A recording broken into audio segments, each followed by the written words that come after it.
All right, and let us get the recording started on Zoom. And we say, good afternoon, everybody, and welcome to Lunch and Learn. It is a pleasure to see you all again. And if you haven't tuned into Zoom yet, please feel free to do so. It'd be great to see you online.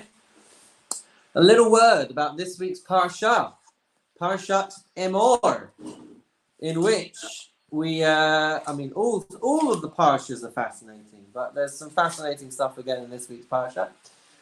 We have the laws relating to a Kohen, and in particular to the fact that they're not allowed to come into contact with dead bodies unless they are particularly close relatives. You know, the overriding theme of this is that the Kohanim, the priests, are held to a different standard to the rest of us plebs. It's quite interesting to see the types of things that were different for Kohanim versus everybody else. So I encourage you all to take a look at that in your own spare time, of which I'm sure we have plenty at the moment. So that's the Kohanim, and the end or the second chunk of the parsha talks about the different festivals, the occasions on which people would come up to Yerushalayim, Pesach, Shavuot, Sukkot. Also talks about Rosh Hashanah. It also talks about Yom Kippur.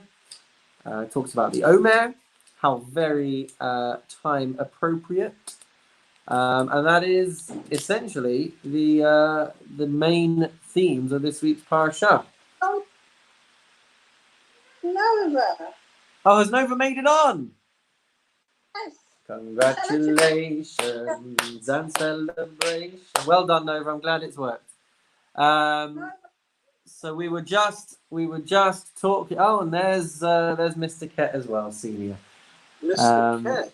Mr. Ket. There we go. Good to see you, Zadie. So, we can't see it, but we can see his thumbnail. That's fine.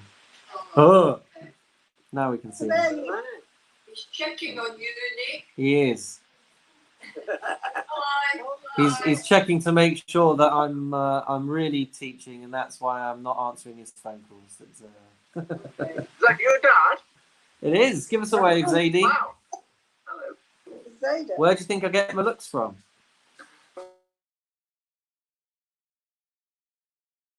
You'll have to go away. That's a phone call coming in. All right. So that is a brief word on this week's parasha, and the end of the parasha actually talks about the instance of a blasphemer and what happens to him. So check it out. But for now, we are going to move on with Pirkei Avot.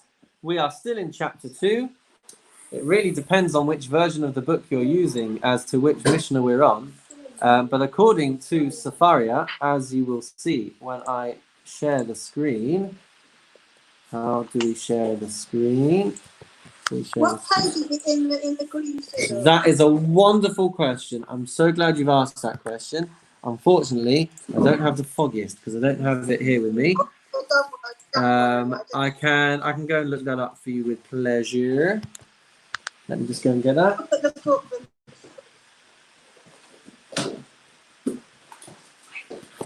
For anyone following in the green siddur, we are going to be on page 530.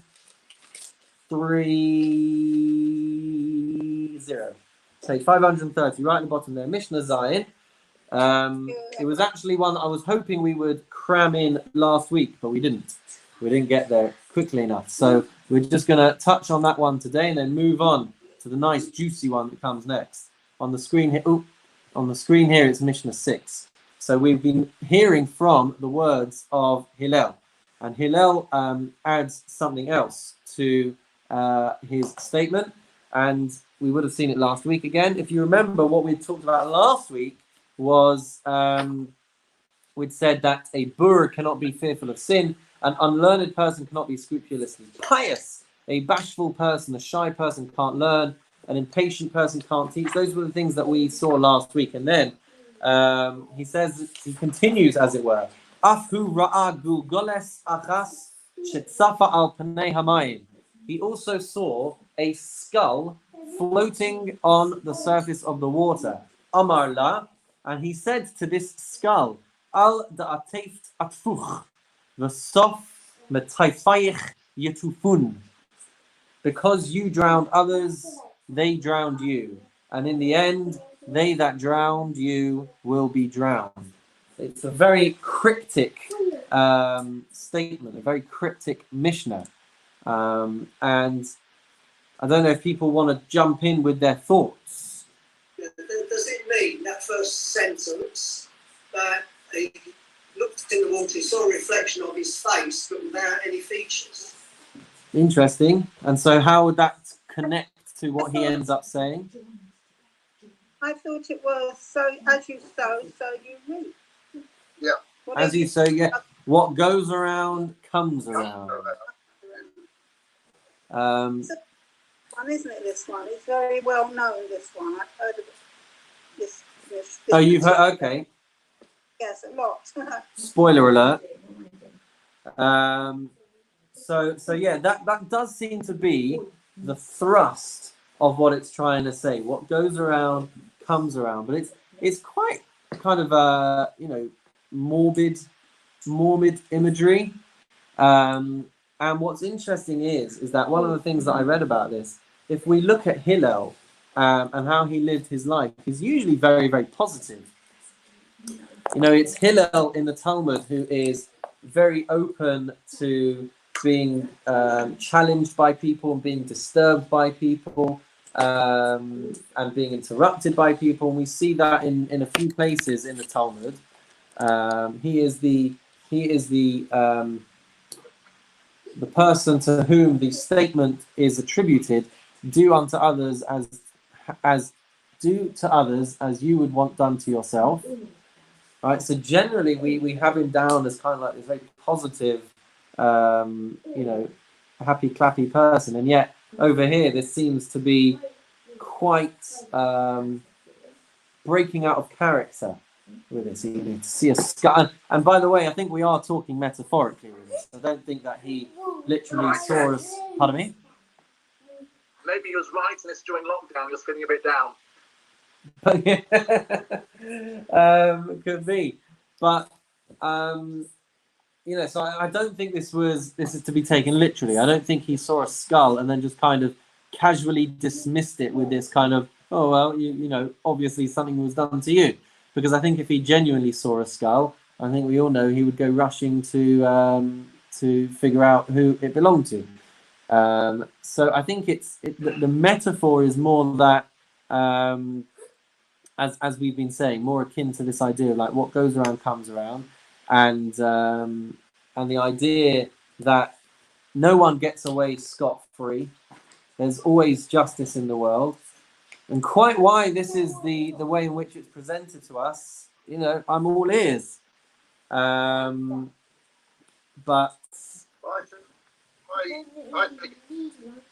I think it's that if you push yourself forward, if you tread on other people, people will tread on you. There'll be others. I think it's exactly as you said originally. If you behave badly, what normally happens is you get your just desserts at some time or other. Yeah. Although we've always had this question of why do good things happen to bad people and bad things happen to good people. But I don't think it's just saying that if you crush other people will crush you. It's a simple statement, really. It is, and it's only a short one, which is why I've also prepared for the next Mishnah. Usually we only get through one, but today, look at that. We're going to get through two. So let's take a look at Mishnah 7 or Mishnah 8, depending on which book you're using. Doniel's listening. Doniel's very excited, by the way. Zadie, you'll be very proud. We've finished 2 chapters of the Mishnayot of Shabbat during this lockdown. So he's doing really, really well with that. Zadie's got his thumb up. He's very proud. So there we go. All right, we are in Mishnah 8 or Mishnah 7. Is there anybody who can see the screen that would like to read it out for the group?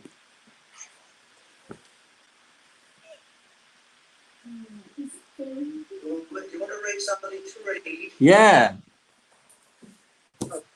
In a place where there are no people stepping forward, step up. He used to say, the more flesh, the more worms, the more property, the more anxiety. I don't like this bit. The more wives, the more witchcraft. The more female slaves, the more lewdness. The more slaves, the more robbery. I think they missed a word out there because the Hebrew says the more male slaves, the more robbery. Okay. But the more Torah, the more life. The more sitting in the company of scholars, the more wisdom, the more counsel, the more understanding, the more charity, the more peace. And this is the best bit. If one acquires a good name, he has acquired something for himself. If one acquires for him knowledge of Torah, he has acquired life in the world. Very controversial, Rabbi. Controversial? We're not afraid of controversy here, Martin. We thrive on controversy. So, what do people have to say?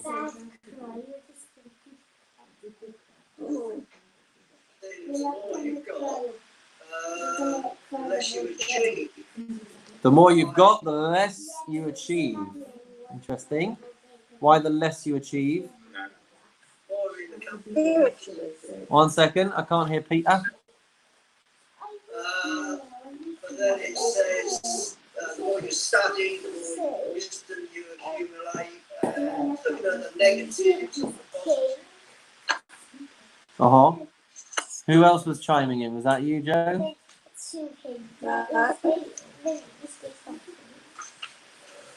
Anybody? What do we think they mean? The more flesh, the more worms. Oh. They're saying if you're too big, if you're a big person, if you're overweight, if you're obese. What are they saying there? Okay, we'll get through all of it. Don't worry. Well, that's right at the beginning. I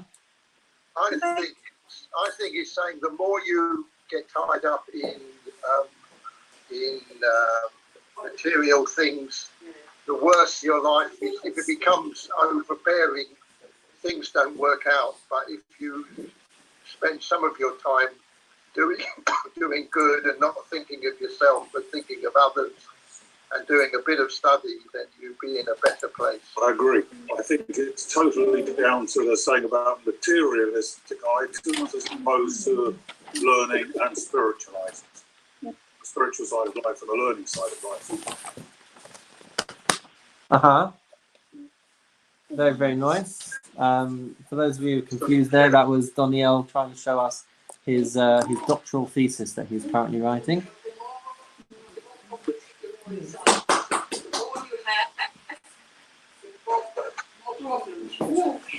That's right. It's worth it. So what we see is... Say again? The more you have makes more people jealous and they will attack you. I don't know. The more robbery, because the more you very interesting.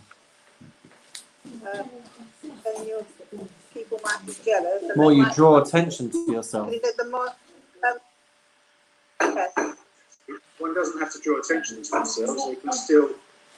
They can still acquire possessions and wealth and things like that and put it to good use. It doesn't stop them studying. In fact, it might give them time to do more studying. Rabbi, Yeah. Hello. I'm confused with the word but. But. Okay. I've got a load of things up on my screen. Where's the word but? But the more. Okay. You see, if you take the but away, Yeah. to me, that more counsel and more understanding, absolutely, doesn't mean that you can't have more wives or more female slaves. To me, lewdness, but the poorer, the more life. I don't know who put the but in. The but makes it be completely different. If the but wasn't there, then one does not disqualify the other. I don't know. Absolutely. Okay, well, let's start to unpack some of what we're saying, and let's see how we feel about the buts, about the but, as we go through it. So let's understand this. So, Hu Haya Omer, who is who? Who is he? He is Hillel. Still with Hillel. We are in the final Mishnah that is attributed to Hillel, and then after that we move away from Hillel to other people. And what we see here, there are 10 clauses. There are 10 different sayings over here, and what they seem to be doing is contrasting the downsides of life's pleasures, life's alleged pleasures, with the eternal upside of Torah and spiritual endeavors. And that's how the Mishnah, broadly speaking, is structured. So what we're going to see is that there are 5, or should I say not 5, there are 10 things that we could do to the excess. And the Mishnah is kind of articulating where these excesses can lead to. So it's important to realize, at no point are we saying that any of these things are forbidden. In fact, completely the opposite. It is entirely possible to do all of these things within the framework of halacha. The question is, though, just because what you're doing is halachically acceptable, does that mean it's actually good for you? So the first one that we have is marber basar, marber rima. The more flesh, the more worms. Now, there's nothing wrong with eating. We are allowed to eat. We are allowed to eat kosher food. However, an excess of eating, uncontrolled gluttony, does not have a good ending for a person. Bad eating habits can bring about illness. They can bring about, God forbid, an early grave. They can bring about obesity and all of the complications that come with that. So it's not telling us that you're not allowed to eat. It's warning us against the excesses of overeating. And in the context that the more flesh, the more worms, when all is said and done, you'll have enjoyed yourself or tried to enjoy yourself in this world, and all you will have left behind is just more food for the maggots. So it's a rather, again, another bleak view on things, but what it's saying is, and what it's suggesting is, what does it get you? So you invest your whole life in indulgence, in the best food and the best wine and the best this and the best that. You can't take any of it with you. So yeah, we're allowed halachically. You're breaking up. Pardon me? We're breaking up, but we can't hear. Okay. Let's try that. So it's all very well having lots. It's still bad? No, it's better now. Oh, it's better now. So again, there's nothing wrong with eating, but to focus your entire life and the focus of your existence just solely towards indulgence and eating and drinking and all of that, where will it get you at the end of the day? So I think that is where a lot of these statements, a lot of these components come from.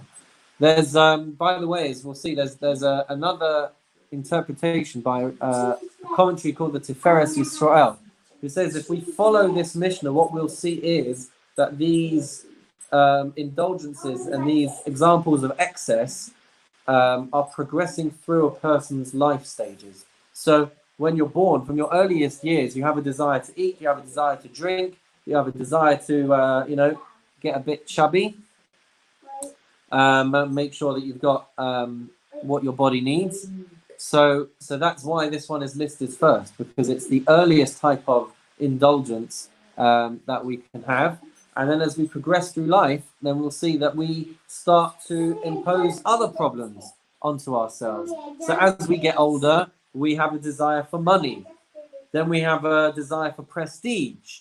and then we reach an age where we can't manage alone, and so we need to have helpers and staff to assist us with everything that we need to do. So if we pay attention to that, you'll see that the Mishnah kind of develops, and the excesses that are discussed come about during different stages of life. So let's start, or we've already started. Let's continue to unpack some of these things. So we've said marbe basar, marbe rima. The more flesh, the more you try and eat your way and drink your way through life. Not necessarily the best an ideal way of living a life. The next one, marbe nachasin, marbe da'aga. The more money you have, the more worry you have. The more possessions you have, the more anxiety you have. Again, there's no halachic prohibition. It's not a problem to earn money. We're encouraged to earn money. But there is a downside, and there is a flip side that one has to be aware of. It's important to have enough money. And in certainly even in Jewish history, there have been phenomenally wealthy people. In fact, the person who compiled all of these Mishnayot, Rabbi Yehuda Hanassi, he himself was fabulously wealthy, and he commanded an entire empire of ships and commerce, and he had a huge property, and he had loads of money, right? So and yet he allowed this one into the Mishnah. He didn't censor this one, right? So there's not a problem of having money, but there is a caution. One has to be aware that the more we have, the more worry may come along with it. We can't assume that just because we've got loads of money, everything's going to be okay. It could be the opposite. The more you strive for, you may never be satisfied. There's a famous saying which is, he who wants 100 will want 200. He who wants 200 will want 400. It never ends. We always say to ourselves, oh, if I had this, then I would feel financially secure. If my house was this big, if I had this amount in my bank account, then I would, then I'll be all right. And then you reach that point and you're like, but actually, if I had this, then I'll be okay. Then I'll be all right. So, yeah. If you haven't got anything, you've also got problems. If you haven't got anything, you've also got problems. That is true, but you don't have more worry that things are going to get stolen from you. That's for sure. There's nothing worth stealing. I always say that that we've got nothing worth stealing over here, and that's on YouTube now. So there we go. I'm afraid people living on the streets. People on the streets do worry about having very few possessions stolen from them. People living on the streets do have worries about their very few possessions, which mean more to them than other people's valuable possessions stolen from them. But if you have enough, then you shouldn't want more. But they obviously haven't got enough, have they? These are all fair points. These are all fair points. So yeah. So if He's making a statement. That's all he's doing, is making a statement. yeah, I think so. Of course, things at the opposite of the extreme present their own problems. But I don't see society promoting a lifestyle where we get rid of everything, as much as I do see a society which promotes having as much as possible. And other Mishnah always tell us to give charity to help people help themselves who are less. Mm-hmm. It's not saying people who are people in other situations don't have problems either.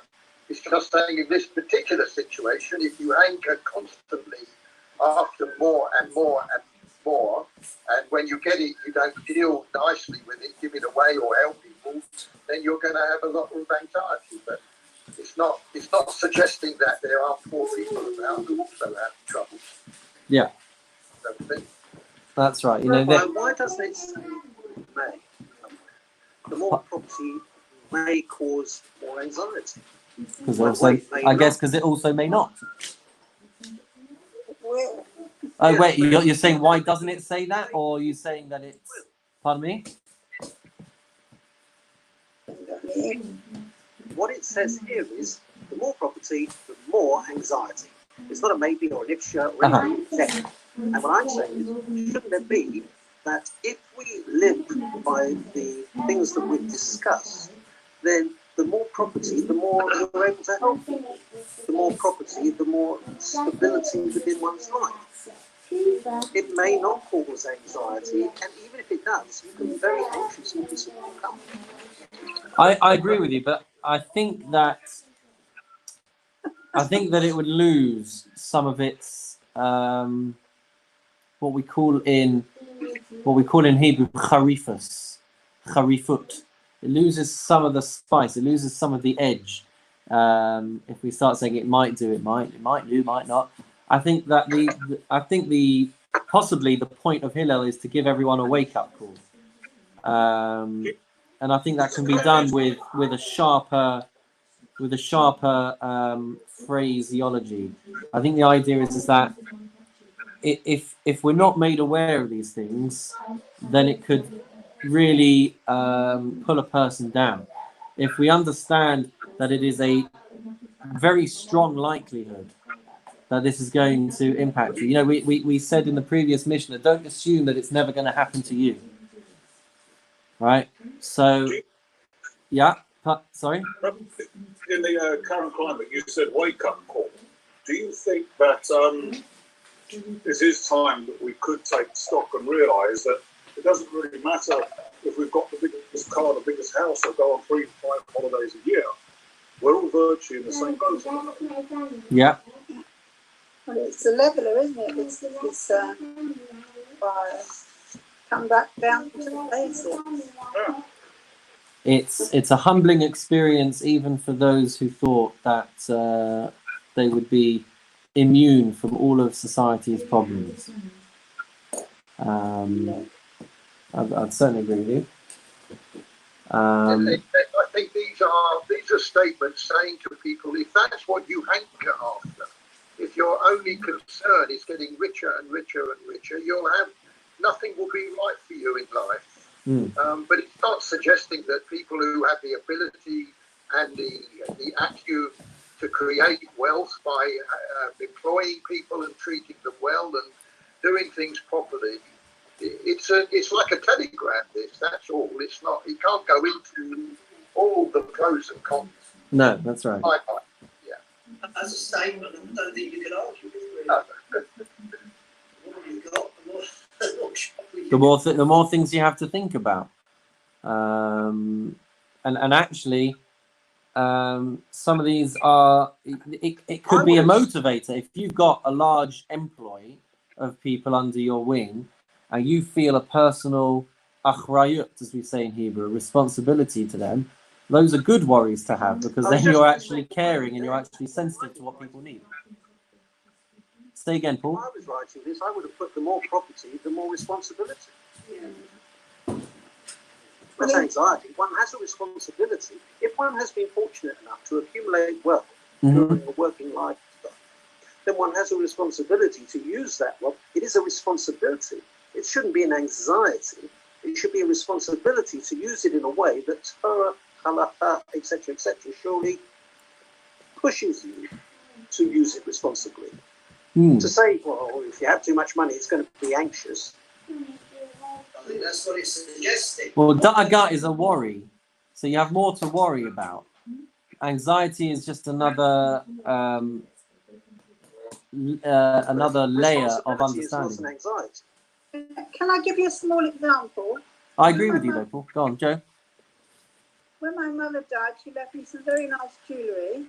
Now I have to worry, shall I leave it in the bank? Will it be stolen? I have to worry about it. Before I didn't care because I didn't have a lot. I think that's what they're meaning. I don't think they're meaning wealth as I don't think they're talking about money, because that's easier to secure. They're talking about possessions, which give you more worries, and that's why things like jewellery and valuable possessions that people can steal are going to give you more worries. But they're not talking about money. That's what you can put into a bank, and it can be secure. And that's when you talk about wealth, then you can help people. That's a different matter. This is physical, real property possessions, not Sorry, personal property possessions, not real property. Still property, wherever you are, you worry about it. Well, normally. A big shiny car outside, then you worry someone was going to scratch it or should have left it in a dark alley. That's right. So let's move on. Oh, sorry. No, let's not move on. Indeed. Well, let's move over to the next one. Pardon me? Let's move over to the next one. I think the first word should be any. So Marben Nashim, Marbek Safim. Now, we don't really have this problem so much anymore because we don't permit polygamy in Judaism. For over the last 1,000 years, polygamy has not been allowed. What was interesting, actually, You when I think was... that's where we're going wrong? Pardon me?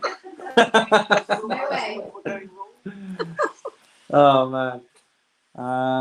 I'll leave you to answer that one, Paul. So, Witchcraft. Where does the witchcraft come in?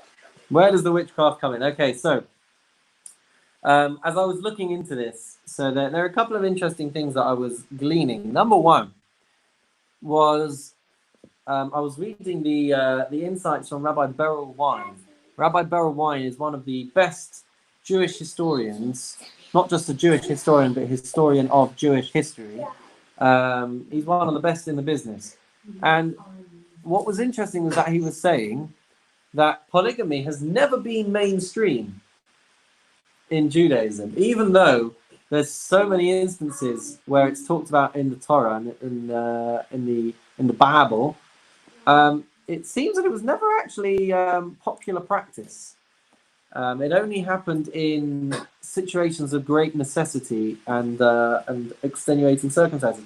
I'd never really appreciated that before, because there is a substantial chunk of the Torah that talks about these things, and he says a similar point about having servants as well, which we're going to come to shortly. That I somehow always had it in my mind that everyone just had multiple wives and everyone just had servants and slaves. It didn't occur to me so much that these things were not necessarily extremely common. But nonetheless, the angle which I believe the Mishnah is coming from is that the complicated relationships that emerge from having many wives create serious problems. So, the competition, the rivalry that could end up becoming a part of a polygamous relationship, the jealousy, where they're all vying for their husband's time and their husband's affection, you never really know to what extent people are going to go to capture their husband's attention. And so, even though we don't necessarily have this as an issue, even witchcraft nowadays, I mean, that both parts of that statement nowadays seem a little bit obsolete, because we don't have people who are able to marry multiple wives, certainly not in one go anyway, and we don't really have witchcraft that is such a major concern for us anymore. But perhaps there is a caution there about the repercussions of unhealthy relationships, and maybe there is more relevance if we view it from that angle. So in that respect, it's an important thing to think about and to reflect on, which is the more that we spread ourselves out, as it were, when it comes to having multiple relationships. There's downsides and there are consequences to that as well, which I think does have a meaning and relevance even nowadays. But as I said, we don't have polygamy, we don't really have witchcraft, but the premise that people will do anything to be heard, to be seen and to be heard, I think is an important thing to think about. I'm not sure if people have other takes on it and other points to make?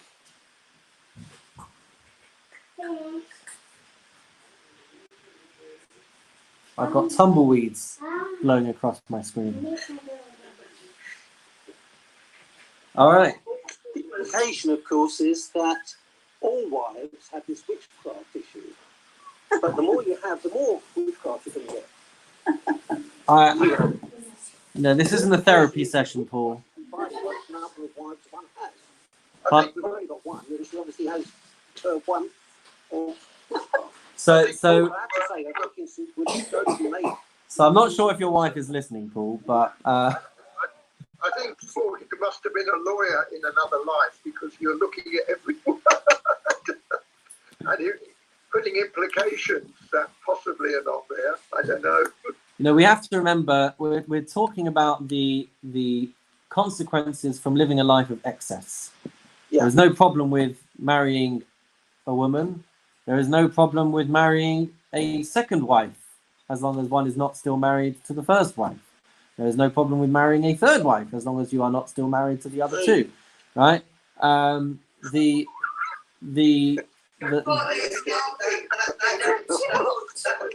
first one, the more carefully the more angry wouldn't have any property.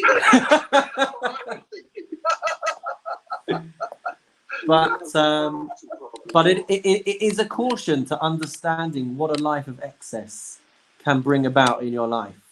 The fact that Marben, pardon me, Quality, not quantity, Rabbi. absolutely quality, not quantity.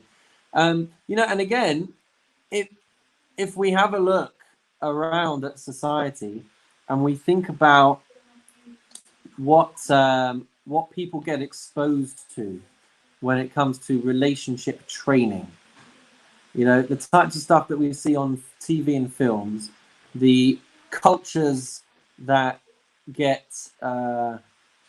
one can get swept up in if they go off to university. There's a phrase in Hebrew, Hamevin Yavin. He who understands will understand what I'm saying, right? But again, society often, or the media that we are exposed to, does not necessarily drill home the beauty and sanctity and strength that a relationship with one person, solid, secure, monogamous, focused entirely on each other, those are often not the messages that we get exposed to, certainly in our younger years. I would say that people often are more kind of exposed to the idea of spreading yourself as widely as possible, and seeing where it takes you. And these ideals are not necessarily Jewish ideals or lofty ideals, because they have all kinds of implications and all kinds of consequences. So it is important for people to think about it, I think. Well, there we go. Let's move on. Let's move on. Oh, let's not move on. 4 times. Pardon me? My great-grandfather married 4 times. Yeah. His first 3 wives all died. The 4th wife divorced him. He was 84, and apparently he lied about his age. He was a very dapper man. His age, and she found out, and she divorced him. And she got everything. Wow. Oh, Thank you for that, Neil. Got to be careful. Moral of the story: don't lie about your age. Pardon me? was it Neil that asked about the butt? No, it was Paul who asked about the butt. We haven't even got to the butt yet.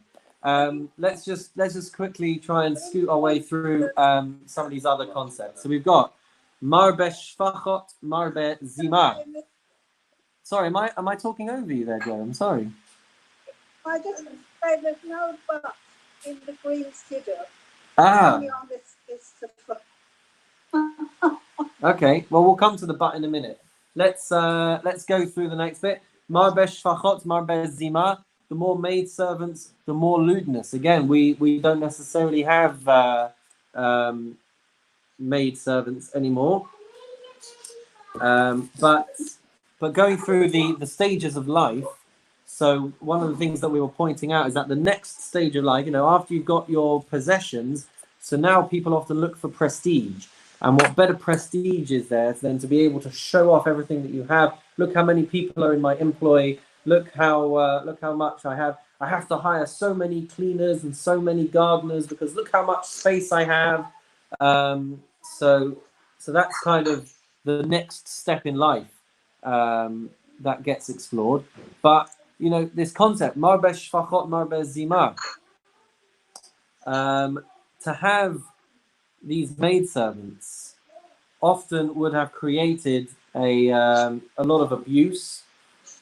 Maidservants, there's a big propensity to not treat well people that you think are below you, people who you would ordinarily step on. Maybe you step on them even as your employee as well. If we consider the fact that maidservants would have often come from very low economic and low social statuses, so these are people for whom may have been looked down upon in public, and therefore one has to be careful when having these people as part of their domestic life.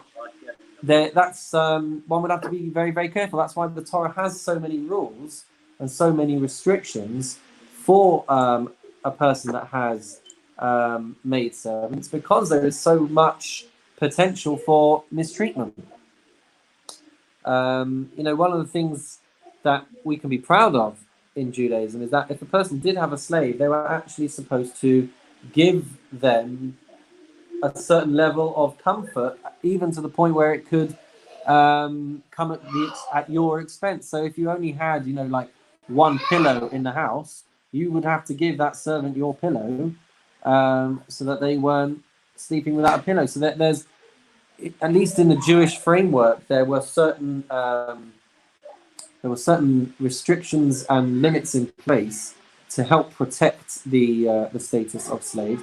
But nonetheless, this concept that the more maidservants you have, the more lewdness that can come about.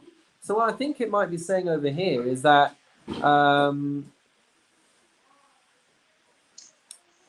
you never know what immorality can come about by having so many people in your life. There is one interpretation, which is if you have so many maidservants who are doing all of the work, then that leaves you and your wife with too much free time, and you never know what that can lead to. So there's that angle of it as well, not necessarily what the maidservant might bring into your house, but also what the extra time may give you the ability to do. So in all of these things, again, we're talking about a life of excess. We're not talking about that all of this is guaranteed. People who are sensitive and people who are conscious of the consequences of excess will not necessarily fall into these traps, but the traps do nonetheless exist. And then says the Torah, marbe avadim marbe gazel. The more servants you have, the more thievery could come about, which is a similar kind of thing that we were talking about. The more you have, the more at risk and the more at danger it is. So the more people you allow into your house and you allow access to your property, you can never be sure what is going to happen to it. So there's that level of risk that comes with all of these decisions that the Mishnah, that Hillel, is cautioning us about. So those are the 5 points that it makes about the level of excess that one can have in this world. But we've got a few minutes left, and we'll take a look at the flip side of this now. The 5 levels of excess which can bring us only goodness. So the Torah, the Mishnah says, marbe Torah, marbe chayim. The more Torah one has, the more life one has. Now, this doesn't necessarily mean longevity. There's no guarantee that someone who sits learning in Torah sits learning Torah all day will have a long, long life. But what the commentators often pick up on is that the more Torah in one's life, the more quality there is to a person's life. The more it allows for a greater... Does Dusty want to stop shouting? I'm sorry, I'm trying. Dusty, do you want to stop shouting, my love? Thank you. So the more Torah you have in your life, the more one can appreciate what a person has in their life. They learn to appreciate their family. They learn to appreciate the beauty of the world. They learn to appreciate the wonders of God's creation. This is all part of learning Torah. It doesn't just mean sitting with a Gemara and learning all day.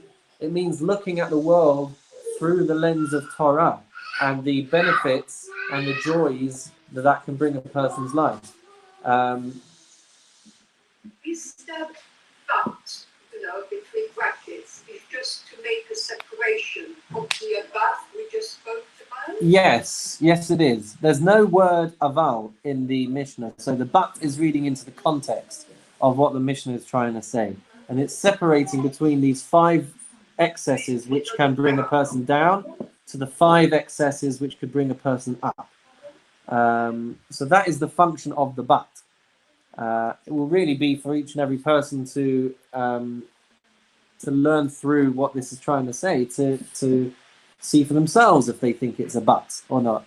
But you can call it a but, you can call it however you want to translate it. It seems to be distinguishing and separating the excesses of a life of indulgence versus... Excuse me, Rabbi, we probably would have put in a different paragraph. We would have started Okay. in today's date. Yeah, I understand. So the more Torah that we have, the more chayim that we have.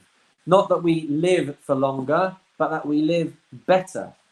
To look at life through the lens of Torah means that not only we're able to enjoy the times, the joys, and the triumphs in life, but it also helps give us an anchor when we encounter tragedy and disappointment. It provides a balance, it provides focus, it provides perspective. When everything else in the world might be all over the place, the Torah is what helps give us an anchor and gives us a focus that helps us to navigate whatever might come our way. So that's what Marbeh Torah, Marbeh Chaim comes to teach us. The more Torah, the more life, the more you can actually live. The more you don't get... Rabbi, Yeah? Rabbi, lost you. We can't hear you. I'm not talking, I'm waiting for you to talk. Oh, right, you are back. You're back again. It's funny, I logged onto my internet bill the other day, and it said that Virgin has upgraded our plan to 100 megabytes, which was very, very generous of them. No extra cost. I guess they're doing that for everybody. When I did a speed check, it was downloading at 3 megabytes a second. So out of the 100 that I'm supposed to have, I'm downloading at 3. What that means is that when I'm trying to balance Zoom conversations, the internet is very unstable for me. So that's why I keep cutting in and out. So I apologize for that. Were you trying to make a point though, Martin? No, we couldn't hear you. Oh, I'm sorry. All right. So I'll repeat maybe the last part of what I was saying, that the more Torah that we have provides a balance and a focus and a perspective to being able to cope with whatever life may throw at us. The next thing that it says is Marbeh Yeshiva, Marbeh Chachma. Yeshiva really means the more we sit, but what it's applying to is the more that we study, the more Chachma we can acquire. So the consequence of an excess of study is that you'll have more wisdom. So the implication here is that there's no downside to that, because it's only improving and enhancing what we're capable of and what we have. So that's why these things come as a counter to the excesses that we were seeing earlier. A person who studies, the consequence of that is the more wisdom they're going to have. marbe eitza, marbe tevuna. The more counsel you seek, the more you discuss things, the more advice that you look for, the more that you try and understand the different things in life that challenge you. Well, the consequence of that is that you will have more understanding. The more that we can discuss, the more that we can look to others who are in a position to guide us at the very least, the more that we look to guides and counselors and whoever else to be able to talk through issues, the more understanding and the deeper understanding you will be able to reach. Marbet tzedakah, marbet shalom. The more tzedakah, whether that means the charity that we give, whether that means the desire to have everything tzedek, but tzedek means right and just, in place, straight. So the more that we aim for that in our lives, to have an excess of tzedakah, the more peace will come around. If everybody was looking out for the welfare of other people and taking into account what other people are feeling, then we would find that the world would be a more peaceful place. But because we may tread on others in order to help ourselves succeed, or to help our community succeed, or to help our country succeed, because we don't necessarily consider the implications that that will have on other people, it can often create strife and conflict and arguments and disputes. But if everybody was jointly focused on trying to improve the lot of everybody, then we would find there would be more peace in the world. One of the interesting things I was seeing on this as well is that when it comes to charity, and when it comes to shalom, when it comes to peace, you really can't fake those things. They go straight to the core and the essence of a person. If you really focus on tzedakah, if you really focus on peace, that is a part of the inside of you that is striving for these things. That is not something that is just a tick box. You know, that is a part of you that resonates with the needs of others, and the understanding of the need to compromise and help and invest in other people. So that's something that can't be faked, which I thought was quite an interesting angle to this as well.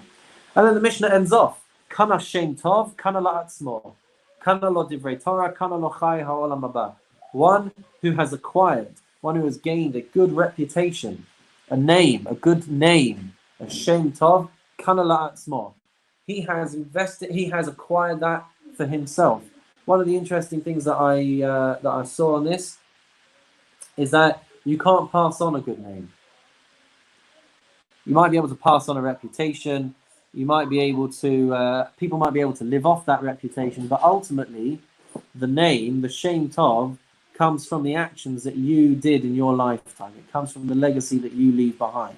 You can't inculcate that into anybody else. The acquisition of a good name is yours alone. People might live off your reputation and live off your good name, but if they are hollow, if they are empty people themselves, they will not have a shem tov. They will just be living off somebody else's shem tov. So shem tov is something that you acquire, that you own, and you take with you, which is a fascinating idea as well. Does this not reflect on the other Mishnah of the 3 crowns? But the crown of a good name is something everybody can achieve, whether you are poor, rich, or indifferent, whether you've got knowledge or haven't got knowledge or intelligence. Everybody can achieve a good name if they want to live a decent life. Absolutely.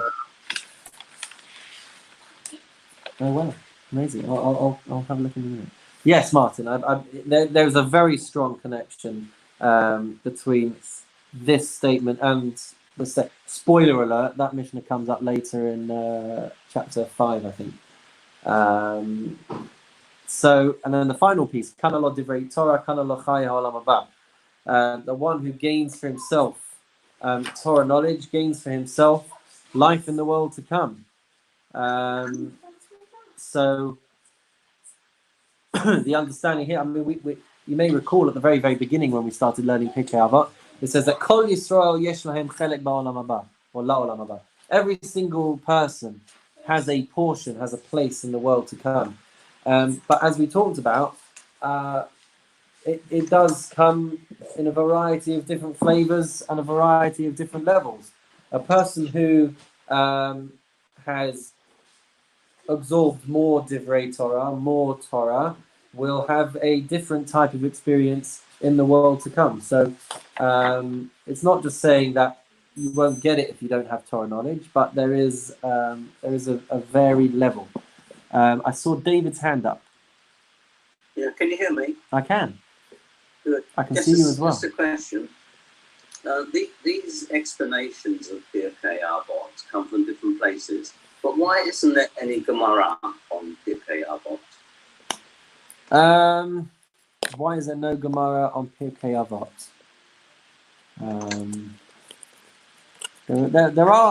There are several different tractates, Masechtas, that do not have Gemara, by the way. Pirkei Avot is not the only one. The specific reason why there is no Gemara, I'll have to get back to you on that. The Gemara is just the transcript to the lessons of the Mishnah. That's the way the Gemara is written. So it wouldn't necessarily be taken from one class. It could be taken from classes spanning hundreds of years. But the premise is that what gets discussed in the Gemara is essentially the conversations around what the Mishnah was coming to say. Maybe there's a reason why we don't want to have a Gemara for Pirkei Avot. Maybe we don't want to limit people's ability to look at this with fresh eyes by having a Gemara associated with it. But I'll have to look into that further and come back.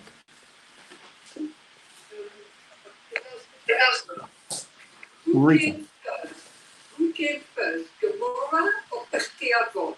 Who was written or who was... Pirkei Avot comes first, because Pirkei Avot is part of the Mishnah.